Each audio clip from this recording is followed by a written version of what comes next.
First question, what issues inspired you to run again, and how will you tackle them? Well,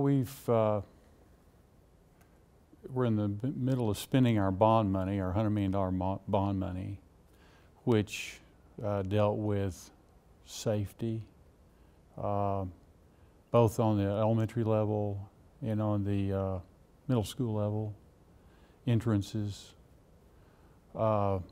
expansion, a lot of restroom renovation, auditorium refreshes, and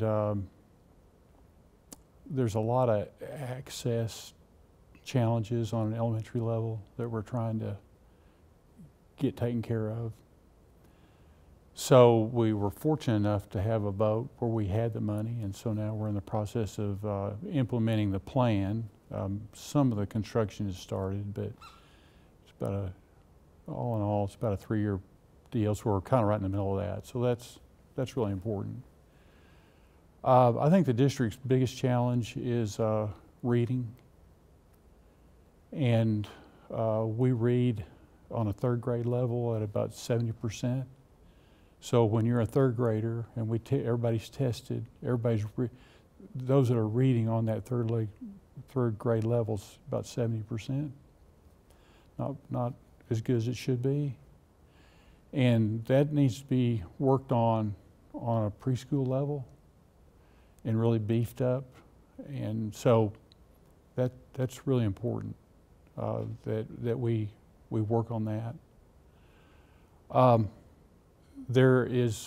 We need to maintain rigor in the school, both for the student and for the teacher. And there needs to be reasonable assessment, and then of course the review of the data as you're really trying to get good quality assessment both for the child and for the teacher. Those are really important things. And so I feel like for our district, maintaining a safe environment for the kids to come to is important in the environment that we live in today. And so I feel like I have a pretty good grasp of over the years where we've been, where we're going, where we need to go. Those are some of the things I think are really important right now. Okay. You've kind of touched on this, but this is the question. What do you think is the greatest challenge facing the district? I don't think there's any question that it's reading. If you come out of the 3rd grade and you can't read, you've got a problem. And your opportunity for remediation gets less and less, though the district has done a lot, even up in the high school level, to work on children that need to be remediated in reading. That challenge needs to be met in grades pre-K through 3. And there needs to be an awareness, an assessment, and I think that we need to be a little different. And I think kids that have a reading challenge and they need the remediation, I think they need to go to school year-round. What is lost by the data, what we see in the data, what's lost from the end of May until the middle of August is about 2 months. And so there's 2 months of kind of getting going again in August and in September. And I think it's so critical that we ought to at least try what it might be if we had a program that was year-round and we focused in the summer on reading and reading projects and making sure we knew where our deficiencies were, which students were deficient, how we built a plan for each one and move forward. So when we do our assessment in the 3rd grade, that we are much, much better than 70% of the kids reading at grade level. And the final question, in the year since the shooting at Parkland, there's been a school shooting on average every 12 days.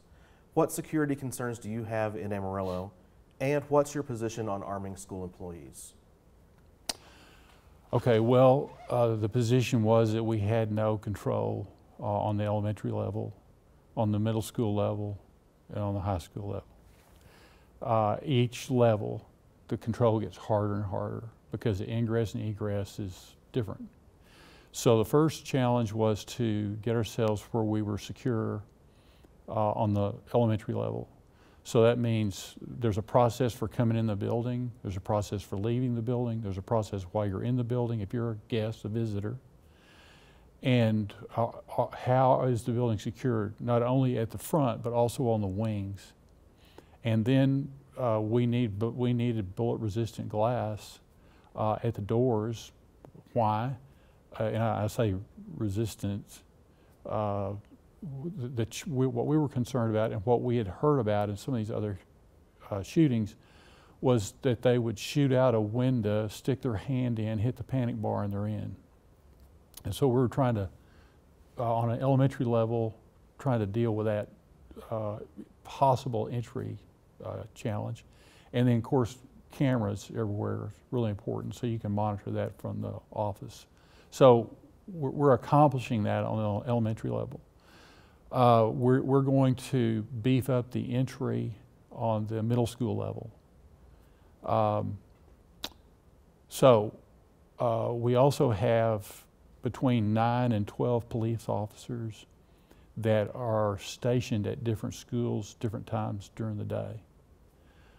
And you know, when you compare that to the number of police officers that are on a shift during the day, you know, we have quite a few.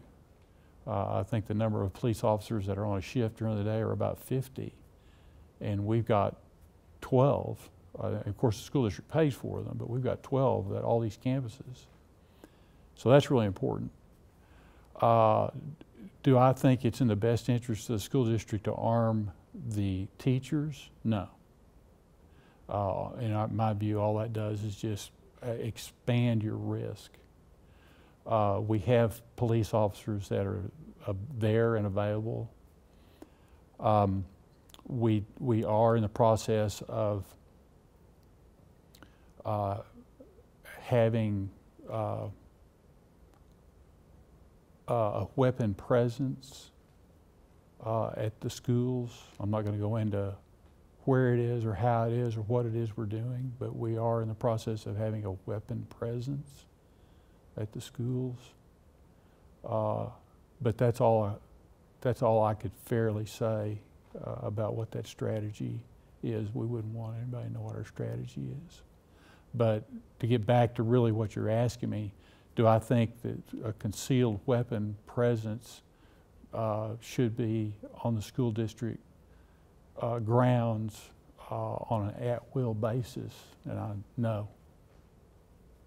The possibility of an accident is high, especially on the elementary level.